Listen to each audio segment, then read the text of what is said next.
চাঁদার নামে আসলে যদি তোলাবাজি হয় এটা কিন্তু কাম্য নয়। আসলে পশ্চিমবঙ্গে তোলাবাজি করার একটা নতুন হাতিয়ার হচ্ছে পুজো। 10 বছর আগে কটা আপনি আপনার পাড়ায় বিশ্বকর্মা পুজো হতে দেখেছেন, কটা আপনার পাড়ায় জগদ্ধাত্রী পুজো হতে দেখেছেন? বিষয় হচ্ছে চাঁদাটা হচ্ছে টাকা তোলার একটা নতুন পদ্ধতি।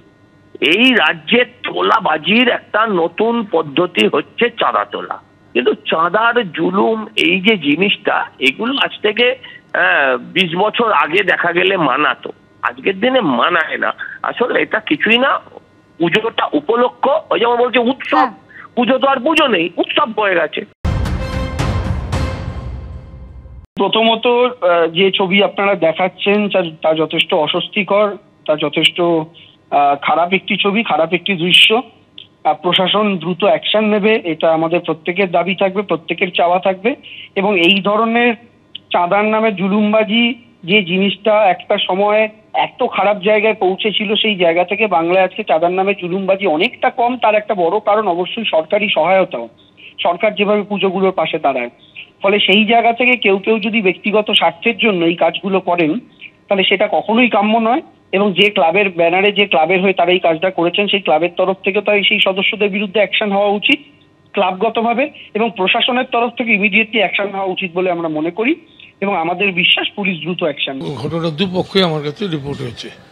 একটা পক্ষ বলছে যে আমরা হোর্ডিং লাগাতে গেছি, ওইটা লাগাতে দেয়নি, এই কারণে অশান্তি হচ্ছে, একটু ধাক্কাধাক্কি হয়েছে শুনছে।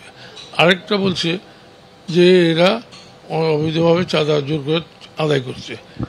কোনটা সত্যি আমি এইখানে বসে বলতে পারছি। আমি মনে করি পুলিশের কাছে যদি রিপোর্ট করে থাকে, দুপক্ষই পুলিশে যাক, পুলিশ সার্ভে করে বুঝুক, যার ভুল, যে অন্যায় করছে তাকে পুলিশ ব্যবস্থা নেবে। এটার মধ্যে আমি সঠিকভাবে জানবো না ডিটেলস, পুলিশে জানতে পারবে কি ঘটনা ঘটে। আমার ইন্টালি এলাকায় একটা মানুষও পাবে না যে বলবে আমি তৃণমূল করি না, সবাই তৃণমূল করে। এবং তৃণমূল নামে সবকিছু চলে। যারা তৃণমূল করে না তারাও বলে আমি তৃণমূল করি, যারা করে তারা তো বলবেই। এটা আছে, এই পরিস্থিতি আমাদের এলাকায় আছে, সবাই তৃণমূল। আমি তো এখানে তো দল দেখে পুলিশ অ্যাকশন নেওয়া উচিত না। পুজোর চাঁদার জুলুম তপসিয়ার গোবরায় একটা গোটা পরিবারকে রাস্তায় ফেলে বেধড়ক মার। পুজোর চাঁদা দিতে দেরি করা হচ্ছে স্রেফ একথা বলে একটা গোটা পরিবারকে যেভাবে মারধর করা হচ্ছে, আক্রান্তের দেওয়া সেই ছবি আপনারা দেখতে পাচ্ছেন।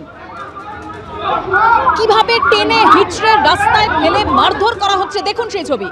তপসিয়ার ঘটনা, বাড়ির নিচে নির্বিচারে লাঠি, ঘুষি, রড, বাঁশ দিয়ে মারধর করা হয়। চাঁদা দিতে দেরি করা হচ্ছে স্রেফ এই কথা বলে এভাবে বেধড়ক মারধর করা হয়। একটা গোটা পরিবারকে রাস্তায় যেভাবে মারধর করা হচ্ছে, শুধুমাত্র চাঁদা দিতে দেরি করা হচ্ছে, তার জন্যই এভাবে মারধর করা হয়েছে বলে পরিবার অভিযোগ করছে। এবং পরিবার এটাও বলছে যে হামলাকারীরা সবাই তৃণমূলের সদস্য, হামলাকারীরা সবাই ফেরার, তাই আতঙ্কে ভুগছে এই পরিবার।